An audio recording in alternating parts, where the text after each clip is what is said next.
Humihiling ng mas maayos na serbisyo sa South Quezon Expressway ang mga motorista kasunod ng pagbabaha roon nitong mga nagdaang araw.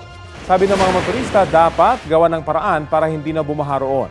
Dahil kasi sa pagbabaha, ilan sa kanilang stranded at bumagal din ang daloy ng mga sasakyan. Dagdag nila, ngayong buwan pa man din nagpatupad ng dagdag toll at sa katapusan naman sisimulan ang multa sa mga wala pang RFID. Paliwanag ng Manila Toll Expressway Systems, bumaha sa SLEX dahil sa pagbara ng mga basura sa kanilang drainage. Kaya't nalimitahan din ang trapiko sa isang lane sa magkabilang direksyon. Makalipas ng 3 oras, humupa na raw ang tubig matapos linisin ng kanilang tauhan ang mga drainage.